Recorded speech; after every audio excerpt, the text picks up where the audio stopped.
റിപ്പോർട്ടിലേക്ക് കൂടി പോകണം. തിരുവനന്തപുരം മെഡിക്കൽ കോളേജിൽ സർജറി ഉപകരണങ്ങൾ രോഗികൾ തന്നെ വാങ്ങേണ്ടി വരുന്ന സ്ഥിതി തുടരുകയാണ്.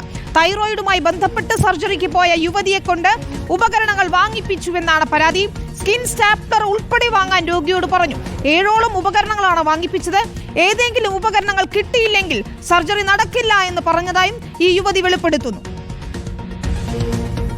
എല്ലാ ഫൈനൽ ടെസ്റ്റും കഴിഞ്ഞ് അനസ്തേഷ്യ കണ്ടതിന് ശേഷം 29-ാം തീയതി അതായത് മെയ് 29-ാം തീയതി ഹോസ്പിറ്റലിൽ അഡ്മിറ്റ് ആവാനായിട്ട് ഡോക്ടർ എഴുതി തന്നു. ലേഡി ഡോക്ടർ വന്നിട്ട് ഇങ്ങനെ സർജറിയുടെ സാധനങ്ങൾ വാങ്ങണം എന്ന് പറഞ്ഞിട്ട് ഒരു ലിസ്റ്റ് എഴുതി തരുമായിരുന്നു. അപ്പോൾ അത് ഞങ്ങൾ പുറത്തുനിന്നാണ് പോയി വാങ്ങിയത്. അത് ഏകദേശം 5000 രൂപയോളം, ഏകദേശം എല്ലാം 5000 രൂപ തന്നെ ആയിട്ടുണ്ട് അതിന്. അങ്ങനെ വന്നു എല്ലാ സാധനങ്ങളും ഉണ്ടോ എന്ന് നോക്കി. അത് അവരെഴുതുന്ന എന്തെങ്കിലും ഇല്ലയെന്നുണ്ടെങ്കിൽ നമുക്ക് പിറ്റേ ദിവസം സർജറി നടക്കത്തില്ല എന്ന് പറഞ്ഞു. അപ്പോൾ എല്ലാ സാധനങ്ങളും കൃത്യമായിട്ട് വാങ്ങണം. ഇതൊക്കെ പുറത്തൊരു മെഡിക്കൽ സ്റ്റോറിൽ പോയിട്ടാണ് വാങ്ങിയത്.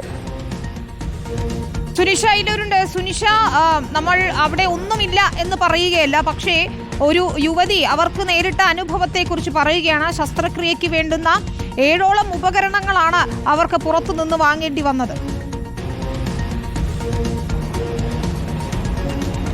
വിനീത, അത് തന്നെയാണ്. അതായത് പ്രധാനപ്പെട്ട കാര്യം ഹാരിസ് ഡോക്ടർ പറഞ്ഞതിന് പിന്നാലെ തന്നെ അത് ശരിവെച്ചുകൊണ്ടുള്ള പ്രതികരണമാണ് ചില രോഗികളിൽ നിന്നും ലഭിക്കുന്നത് എന്നുള്ളതാണ്. ഈ പറഞ്ഞതുപോലെ എല്ലാ ആശുപത്രികളും ഇങ്ങനെയാണ് അല്ലെങ്കിൽ എല്ലാ രോഗികൾക്കും ഇതേ അനുഭവമാണ് എന്നുള്ളത് വരുത്തി തീർക്കുകയല്ല. പകരം ചില രോഗികൾ തന്നെ നമ്മളോട് വിളിച്ച് അവരുടെ ബുദ്ധിമുട്ടുകൾ അറിയിക്കുന്ന ഒരു പശ്ചാത്തലത്തിലാണ് നമ്മൾ ഇത് റിപ്പോർട്ട് ചെയ്യുന്നൊരു സ്ഥിതി ഉണ്ടാവുകയും ചെയ്യുന്നത്.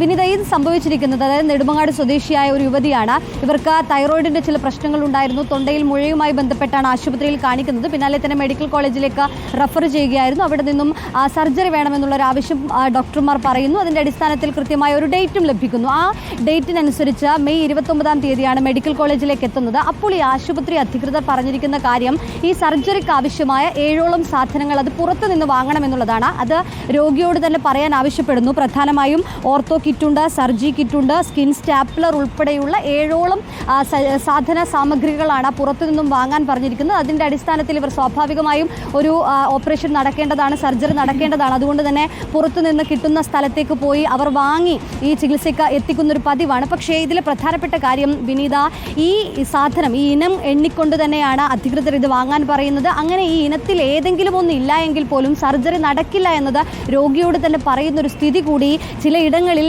ഇപ്പോഴും ഉണ്ട് എന്നുള്ളതാണ്. അതാണ് ഈ മെഡിക്കൽ കോളേജിലെത്തി ഈ സ്ത്രീ നമ്മളോട് പറയുകയും ചെയ്യുന്നത്. അതായത് ഇന്ന ഇനങ്ങളിൽ ഈ ഇനത്തിൽ ഏതെങ്കിലും ഒന്നില്ല എങ്കിൽ സർജറി നടക്കില്ല എന്ന് രോഗിയോട് പറയുന്നു. അതുകൊണ്ട് തന്നെ സാധാരണ രീതിയിൽ അത്തരം രോഗികൾ ഈ ഉപകരണം എവിടെ നിന്ന് കിട്ടും, ഈ സാധനങ്ങൾ എവിടെ നിന്ന് കിട്ടുമെന്ന് കരുതി അത് പരതി പോയി എടുത്ത് വാങ്ങേണ്ട ഒരു സ്ഥിതി ഉണ്ടാകുന്നു എന്നുള്ളതാണ്. ഇതിന് ഏറെക്കുറെ 1000-ഓടടുത്ത് വിലയുള്ള ഉപകരണങ്ങളാണ് ഇതിൽ പറയുന്ന ഓരോന്നും എന്നുള്ളതാണ് അതിൽ പ്രധാനപ്പെട്ട കാര്യം. എവിടെ നിന്ന് വാങ്ങുമ്പോഴും നമുക്ക് ഗുണനിലവാരമുണ്ടോ അല്ലെങ്കിൽ ഇത് എത്രത്തോളം ഗുണനിലവാരമുള്ളതായിരിക്കുമെന്നതടക്കമുള്ള സംശയം രോഗിയെ സംബന്ധിച്ചിടത്തോളം ഉണ്ടാകുമെന്നുള്ളതാണ്. പക്ഷേ സർജറി നടക്കേണ്ടതുണ്ട്.